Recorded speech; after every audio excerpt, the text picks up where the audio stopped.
love, has a grasp on character-driven narratives, small in scope or large in scope. Thanks to Frank Herbert, here's a story that's on that scale, but with characters and relationships and stories.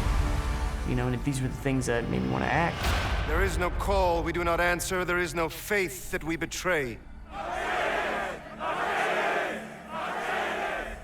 Dune is the story of the Atreides family that falls into the trap set by the Emperor, who is getting more and more jealous of their growing popularity. House Atreides stands as a beacon where every other house in that galaxy is in reference to that, either as enemies or as friends.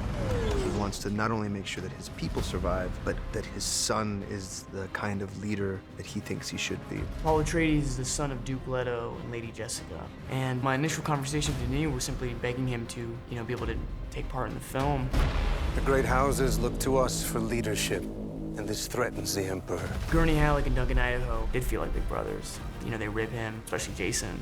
He's the protector of the Atreides. I mean, he's definitely the head knight who watches over the family. Sarkar!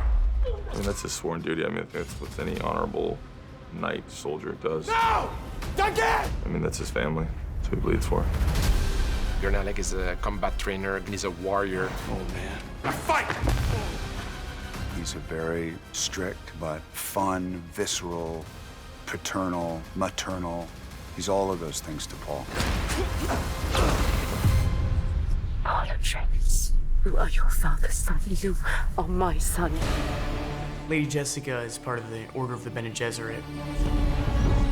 This order that she's a part of, we can say, make her perhaps the non-traditional partner to Duke Leto. This group of women who carries enormous strength and power. They are bodyguards, they are fighters, they can read people. And this is what Jessica is having to deal with, being a mother, a lover, and this Bene Gesserit. How can the Emperor take everything we've built and give it to that Duke? When it's a gift, not a gift. Every movie needs its bad guys, and the Harkonnens are the old ancestral enemies of the Atreides. The Harkonnen have been a very dark, sadistic family in this galaxy.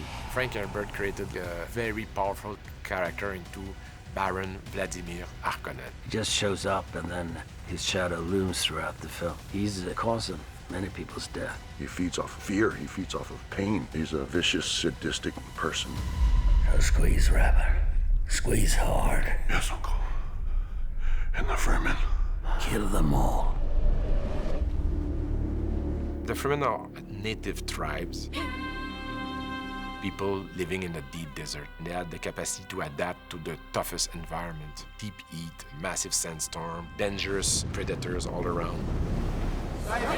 Stilgar is the leader of the Fremen. He is a powerful character. He's a warrior, but also is a warrior. He worries about the future.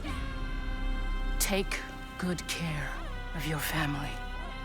Dr. Kynes, on the surface, was seemingly just somebody who's an ecologist, someone who cares about the Fremen. But then you start to understand how much pressure she is actually under. Paul is dreaming about this strange young woman that keeps talking to him in his dreams. Paul. She feels like an old friend again, and someone that wants to guide him. Follow the friend. Shani is native to Arrakis. She's used to this hostility between her people and the people that are trying to take from her lands. She's a fighter at the end of the day. House Atreides and the Harkonnen have an ancient grudge, and the forces that they're up against are much greater than he had anticipated. They're on a path of conflict, and it's the moral catalyst to Paul's arc towards something greater.